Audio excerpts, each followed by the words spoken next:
Hi, this is Rajesh Sharma. నూతన సంవత్సర వేడుకలు బ్రహ్మాండంగా జరిగినట్టున్నాయి. వార్త చూస్తే చాలా ఆశ్చర్యంగా ఉంది. 3 రోజుల్లో 1000 కోట్ల లిక్క తాగారట తెలంగాణ వ్యాప్తంగా. సో నూతన సంవత్సర వేడుకలు ఏ లెవెల్లో జరిగాయనేది ఆ నంబర్ చెప్తుంది. Leave it. ఫ్యూచర్ సిటీకి సంబంధించి ఇది ఒక డెవలప్మెంట్, ఒక షాకింగ్ డెవలప్మెంట్గా చెప్పాలి. ఎందుకంటే ఇదేదో అంటే పలానా జరగబోతుంది అన్నది కాకుండా ఫ్యూచర్ సిటీ నిర్మాణ శైలిలో ఇదొక భాగస్వామ్యం, ఇదొక భాగం. అంటే చాలామందికి ఫ్యూచర్ సిటీ ఒక నెట్ జీరో సిటీ, అంటే 0% కాలుష్యం ఉండే రకంగా నిర్మాణం చేస్తున్నారు. దానికి అనుగుణంగానే డిస్పోజల్ సిస్టమ్స్ కానీ, డ్రైనేజ్ సిస్టమ్స్ కానీ, తర్వాత ఎకో మేనేజ్మెంట్ కానీ, ఇవన్నీ ఒక బ్యాలెన్స్డ్ వేలో వెళుతున్నారు. సో 0% పొల్యూషన్ అనేది టాప్ ప్రియారిటీ అనేది చెప్తూ వస్తున్నాం. కొంతమంది నమ్ముతున్నారు, కొంతమంది నమ్మరు. 0% పొల్యూషన్ మన దేశంలో సాధ్యమా అని కొంతమంది అంటారు. కొంతమంది మారుతున్న టెక్నాలజీని అడాప్ట్ చేసుకుంటూ, కొంత జనాల్లో కూడా ఒక అది వస్తే, మార్పు వస్తే ఖచ్చితంగా ఇది సాధ్యమే అని కొంతమంది ఆశావాదులు భావిస్తే, కొంతమంది నిరాశావాదులు మన దేశంలో ఏ చట్టం తెచ్చినా కూడా అది ఇంప్లిమెంట్ కాదు అని మన దేశాన్ని కించపరిచే రకంగా మాట్లాడుతుంటారు. అఫ్ కోర్స్ ఇలాంటి వాళ్ళను ఒక పదం అనొచ్చు, కానీ నాకు నా సభ్యత అడ్డొస్తున్నది ఈ వీడియోలో కామెంట్ చేయడానికి. నెగిటివ్ ఏం సాధిస్తారో నెగిటివిటీతో అర్థం కాదు. ఇప్పుడు వాళ్ళ ఇళ్లల్లో ఏదైనా కార్యక్రమాలు జరుగుతున్నప్పుడు ఒక ఆశావాదంతోనే ప్లాన్ చేస్తారు కదా. మరి సమాజానికి సంబంధించి వచ్చేసరికి ఎందుకంత పెదవి విరుపు, ఎందుకంత నిట్టూర్పులు, ఎందుకంత నెగటివిటీ నాకు అది అర్థం కాదు. ఇప్పుడు మనము శాశ్వతంగా భూమి మీద ఉండడానికి అయితే రాలేదు. ఎవరికి ఎప్పుడు ముగింపు పలుకుతాడో భగవంతుడు తెలియదు. కానీ మనం ఖచ్చితంగా నెక్స్ట్ ఇయర్ వరకు ఇది చేయాలి. ఇప్పుడు 2 రోజుల క్రితమే December 31st రోజు నైట్ కావచ్చు, January 1st రోజు ఉదయం కావచ్చు, మనం మాట్లాడుకున్నాం. 2025లో ఇది జరిగింది. 2025లో మనం చేయలేనివి కనీసం 2026లోనే అచీవ్మెంట్ కావాలి. ఇలాంటివి మనం రెజల్యూషన్స్ తీసుకుంటాం. కొన్ని లైఫ్ స్టైల్లో మార్పులు కావచ్చు, లేదా ఆర్థికపరమైన గోల్స్ కావచ్చు, లేదా ఇంట్లో శుభకార్యాల ప్రస్తావన కావచ్చు. ఇవన్నీ మనం ఒక పాజిటివ్ దృక్పథంతో అంచనా వేస్తాం. ఖచ్చితంగా మనం ఉంటామా అనేది ఎవరు చెప్పలేని పరిస్థితి. ఇప్పుడు ప్రభుత్వాలైనా ఇంకెవరైనా కూడా వచ్చే 5 ఏళ్లలో ఇది సాధిస్తామంటారు. ఫర్ ఎగ్జాంపుల్, వికసిత్ భారత్ నరేంద్ర మోదీ గారి నినాదం 2047 కల్లా ఇది భారతదేశాన్ని ఒక నంబర్ 1 ఆర్థిక వ్యవస్థగా మారుస్తామని.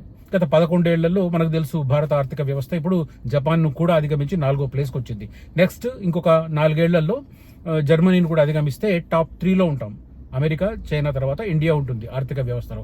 అది పురోగతి. గత 11 ఏళ్లలో సాధించిన ప్రగతిని దృష్టిలో పెట్టుకొని నెక్స్ట్ ఎలా ప్రగతి సాధించాలని. సేమ్ టైం ఇక్కడ రేవంత్ రెడ్డి గారు కూడా 2047 కల్లా $3 ట్రిలియన్ ఆర్థిక వ్యవస్థగా తెలంగాణను మారుస్తానంటున్నారు. ఇదంతా వాళ్ళు అక్కడ ఉంటారని కాదు. వచ్చే 22 సంవత్సరాలు రేవంత్ రెడ్డి గారు ఉంటారా? వచ్చే 22 సంవత్సరాలు నరేంద్ర మోదీ గారు ఉంటారా? అసలు ఏజ్ పర్మిట్ చేస్తుందా? కానీ భారతదేశానికి, ఇటు తెలంగాణకు ఒక దిశా నిర్దేశాన్ని, ఒక రూట్ మ్యాప్ని వేసిపోతారు. అఫ్ కోర్స్ ఆ తర్వాత వచ్చే వాళ్ళు వాళ్ళకు అనుగుణంగా ముద్రలు వేస్తారు. ఖచ్చితంగా అది జరుగుతుంది. కానీ ఒక ఎయిమ్తో పనిచేస్తారు. వాళ్ళు ఉన్న పదవీ కాలంలో అయినా దానికోసం పనిచేస్తారు. దాన్ని మనం పాజిటివ్గా తీసుకోవాలి. సేమ్ టైం ఇళ్లలో కూడా అంతే. ఈ సంవత్సరంలో ఇది చేయాలనుకుంటాం, దానికి అనుగుణంగా ప్రణాళికలు రచిస్తాం. లైక్ దట్ పాజిటివిటీ అర్థం చేసుకుంటే ఇవన్నీ తెలుస్తాయి.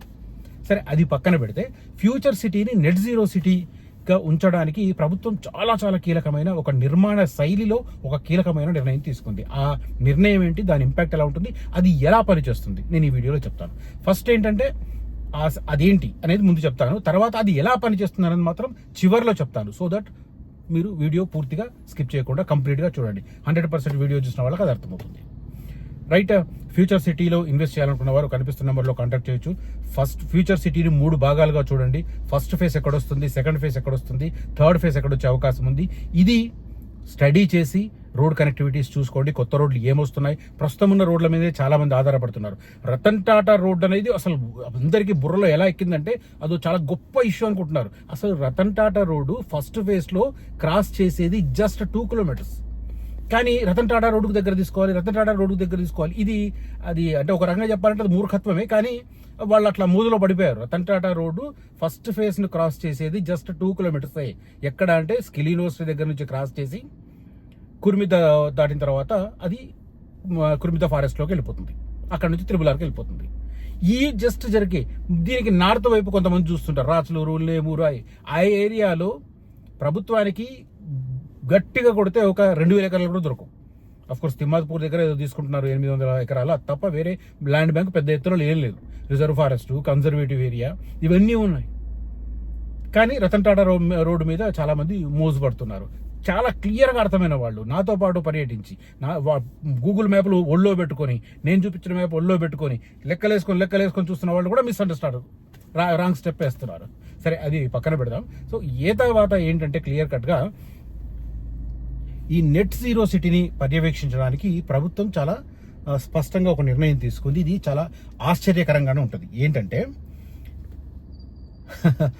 ఏసీలు ఉండవు ఫ్యూచర్ సిటీలో, కొంత భాగంలో ఏసీలు లేని వ్యవస్థ ఉంటుంది. అంటే మరి ఏసీలు లేకుండా ఇప్పుడున్న ఈ వెదర్కి మనం ఉండగలమా ఆఫీసుల్లో? సాధ్యమేనా? ఇది చర్చ జరుగుతుంది. దీనికి సంబంధించి ఏంటంటే ఏసీ లేని ఫ్యూచర్ సిటీ అంటూ లేటెస్ట్ డిసిజన్ ఒకటి వచ్చింది. రాష్ట్ర ప్రభుత్వం ప్రతిష్టాత్మకంగా నిర్మిస్తున్న భారత్ ఫ్యూచర్ సిటీలో డిస్ట్రిక్ట్ కూలింగ్ సిస్టమ్ ఉంటుంది. డిస్ట్రిక్ట్ కూలింగ్ సిస్టమ్ ఏసీలకు ఇది ప్రత్యామ్నాయం. ఏసీ లేకుండానే చల్లబరిచే DCS ను కొత్తగా నిర్మించే నగరాలు, మాల్స్, టౌన్షిప్లలో వాడుతున్నారు. తెలంగాణలో మొట్టమొదటిగా ఫ్యూచర్ సిటీలో అమలుకు సర్కారు ప్రణాళికలు రూపొందిస్తోంది. ఇటీవల తెలంగాణ విజన్ 2047 పత్రంలో దీని గురించి స్పష్టంగా మెన్షన్ చేశారు. రంగారెడ్డి జిల్లా మీర్ఖాన్పేట ప్రాంతంలో 30,000 ఎకరాల విస్తీర్ణంలో భారత్ ఫ్యూచర్ సిటీని సర్కారు ఏర్పాటు చేస్తుంది. ఇందులో సెంట్రల్ బిజినెస్ డిస్ట్రిక్ట్ CBD అని ఉంటుంది. CBD చాలా కీలకం. ఆ CBD ఏరియాలో ఈ DCS సిస్టమ్ను ఇంప్లిమెంట్ చేయబోతున్నారు. CBDని పలు జోన్లుగా అభివృద్ధి చేస్తారు. 300 ఎకరాల్లో AI సిటీ, 200 ఎకరాలలో హెల్త్ సిటీ, 500 ఎకరాలలో ఎడ్యుకేషన్ హబ్ తీర్చిదిద్దుతారు. 3,000 ఎకరాలలో లైఫ్ సైన్సెస్ హబ్ ఏర్పాటు చేస్తారు. ఇది ఇంతకుముందు 4,200 ఉండే, దీన్ని కుదించి అక్కడ వంతారకు కొంత ప్లేస్ ఇస్తున్నారు. తర్వాత మరుబోనేని జపాన్ సంస్థకి ఇస్తున్నారు, కాబట్టి అదానికి కూడా ఇస్తున్నారు, కాబట్టి అక్కడ కొద్దిగా తగ్గింది. అది లైఫ్ సైన్సెస్ కేవలం 3,000 ఎకరాలకు పరిమితం అవుతుంది. ఇక్కడ డిస్ట్రిక్ట్ కూలింగ్ ఇప్పుడు నేను చెప్పిన ప్లేసుల్లో డిస్ట్రిక్ట్ కూలింగ్ విధానాన్ని చేపట్టనున్నారు. గుజరాత్ లోని గిఫ్ట్ సిటీలో డిస్ట్రిక్ట్ కూలింగ్ విధానం ఉంది. పోచారంలోని ఇన్ఫోసిస్ IT కారిడార్ లో ఒక గేటెడ్ కమ్యూనిటీలో కూడా ఇలాంటి DCS ను ఏర్పాటు చేశారు. ఆ తరహానే ఇప్పుడు ఈ DCS ను ఈ CBD ఏరియాలో ముందు సర్కారు పరిచయం చేయబోతోంది అనేది సారాంశం. CBDలో డిస్ట్రిక్ట్ కూలింగ్ విధానానికి సర్కారు మొగ్గు. 30% విద్యుత్తు ఆదా అవడంతో పాటు పర్యావరణ హితానికి ఇది దోహదపడుతుంది అనేది ప్రధానమైన ఇష్యూ అన్నమాట. ఇది ముఖ్యంగా అంటే ఏసీల వల్ల కొంత మనం లోపల చల్లగా ఉన్నా కూడా దాని ఇంపాక్ట్ బయట ప్రాంతం మీద ఎఫెక్ట్ చూపిస్తుంది. మనకు ఎక్కడ చూసినా ఒక కమర్షియల్ కాంప్లెక్స్ ఉందంటే దాంట్లో అసలు లెక్క పెట్టలేనన్ని ఏసీ అవి ఇన్స్టాలేషన్స్ ఉంటాయి, మనకు కనిపిస్తుంటాయి. ఇప్పుడు దాన్ని అవాయిడ్ చేయడంతో పాటు దాని వల్ల పెరుగుతున్న రేడియేషన్ కు అవాయిడ్ చేయడానికి ఈ డిస్ట్రిక్ట్ కూలింగ్ సిస్టమ్ ని ఈ CBD ఏరియాలో ఏర్పాటు చేయబోతున్నారు. ప్రధానంగా దీనివల్ల పర్యావరణానికి అనుకూలంగా ఉంటుంది. ఏదైతే నెట్ జీరో సిటీ అంటున్నారో ఆ నెట్ జీరో సిటీ దానికి పేరు గాంచడానికి, పేరు ఆపాదించడానికి దానికి సంబంధించి ఇది ఉపయోగపడుతుంది అనేది ప్రభుత్వం ఆశిస్తున్నది. అది ప్రధానంగా ఇది ఎలా పనిచేస్తుంది అనేది చాలా మంది ఏసీ లేని వ్యవస్థను ఎలా ఉంటుంది అనేది ఇప్పుడు నేను చెప్తాను, వినండి. ఏసీల వినియోగం పెరగడంతో నగరాలు హీట్ ఐలాండ్స్ గా మారుతున్నాయి. దీంతో మరింతగా ఏసీల వాడకం అవసరమవుతుంది. ఎక్కడ చూసినా భవనాల బయట ఏసీ అవుట్డోర్ యూనిట్లు దర్శనమిస్తున్నాయి. నేను ఇందాక చెప్పానుగా, ఫ్యూచర్ సిటీలో ప్రణాళికాబద్ధంగా అభివృద్ధికి అవకాశం ఉండడంతో సాధారణ ఏసీల స్థానంలో చల్లని నీటిని పైపుల ద్వారా పంపి భవనాల లోపల ఉష్ణోగ్రతను సెంట్రలైజ్ సిస్టమ్ ద్వారా కంట్రోల్ చేస్తారు. ఎయిర్ కండిషనింగ్ విధానం డిస్ట్రిక్ట్ కూలింగ్ కు అడుగులు పడుతున్నాయి. ఇందుకోసం శుద్ధి చేసిన జలాలను 5 డిగ్రీలకు శీతలీకరిస్తారు. పైప్ లైన్ ద్వారానే ప్రతి భవనం గదికి సరఫరా చేస్తారు. భవనాల్లో ఉన్న ఎయిర్ హ్యాండ్లింగ్ యూనిట్లు గదులను చల్లబరుస్తాయి. ఈ క్రమంలో గదిలోని ఉష్ణోగ్రతకు పైపులోని నీరు వేడెక్కుతుంది. తిరిగి నీటిని శీతలీకరణ ఛాంబర్కు తరలించి చల్లబరచాక మళ్లీ సరఫరా చేస్తారు. ఇలా రొటేట్ అవుతూ ఉంటుంది. ఈ ప్రక్రియ నిరంతరం కొనసాగుతూ ఉంటుంది. సాధారణ ఏసీలతో పోలిస్తే 30% విద్యుత్తు ఆదా అవుతుంది. పర్యావరణానికి కూడా ఇది మేలు చేస్తుంది అనేది తర్వాత మొత్తం సమాచారం. మళ్ళీ చెప్తున్నాను ఇది ఎలా చేస్తారనేది. సాధారణ ఏసీల స్థానంలో చల్లని నీటిని పైపుల ద్వారా పంపి భవనాల లోపల ఉష్ణోగ్రతలను తగ్గించే సెంట్రలైజ్డ్ ఎయిర్ కండిషనింగ్ విధానం డిస్ట్రిక్ట్ కూలింగ్ కు అడుగులు పడుతున్నాయి. ఇందుకు శుద్ధి చేసిన జలాలను 5 డిగ్రీలకు శీతలీకరిస్తారు, కూల్ చేస్తారు. పైప్ లైన్ ద్వారానే ఈ ఆ శీతలీకరించిన వాటర్ని లోపలికి పంపిస్తారు, ప్రతి బిల్డింగ్కి, తర్వాత ప్రతి రూమ్కు పంపిస్తారు. భవనాల్లో ఉన్న ఎయిర్ హ్యాండ్లింగ్ యూనిట్లు గదులను చల్లబరుస్తాయి. ఈ క్రమంలో గదిలోని ఉష్ణోగ్రతకు అనుగుణంగా ఈ కూల్ చేసిన నీరు మళ్ళీ వేడెక్కుతుంది కాబట్టి వాటిని మళ్ళీ రిటర్న్ శీతలీకరణ సిస్టమ్స్కి రిటర్న్ తీసుకొచ్చి మళ్ళీ కూల్ చేసి మళ్ళీ అక్కడికి పంపిస్తారు. ఇది రొటేట్ అవుతూ ఉంటుంది కాబట్టి గదిలో టెంపరేచర్స్ కంట్రోల్లో ఉంటాయి. దీనివల్ల విద్యుత్ ఆదా 30% విద్యుత్ ఆదా, దాంతో పాటు పర్యావరణానికి మేలు జరుగుతుంది. ఎందుకంటే ఈ బయట ఏర్పాటు చేస్తున్న అవుట్డోర్ ఏసీ యూనిట్ల కారణంగా హీట్ ఐలాండ్స్ గా మారుతున్నాయి. మనకు తెలియకుండానే మనకు హీట్ పెరిగిపోతుంది. దాన్ని అవాయిడ్ చేయడానికి ఈ సిస్టమ్ను అడాప్ట్ చేస్తున్నారు. ఇది ఫ్యూచర్ సిటీలో first time in south India, not only in Telangana, not only in Andhra Pradesh, not only in Karnataka, but entire south ఇండియాలో ఆఫ్టర్ గుజరాత్ సౌత్ ఇండియాలో ఇది ఫస్ట్ వస్తుంది. ఫ్యూచర్ సిటీలో ఫస్ట్ దీన్ని ఇంప్లిమెంట్ చేస్తున్నారు.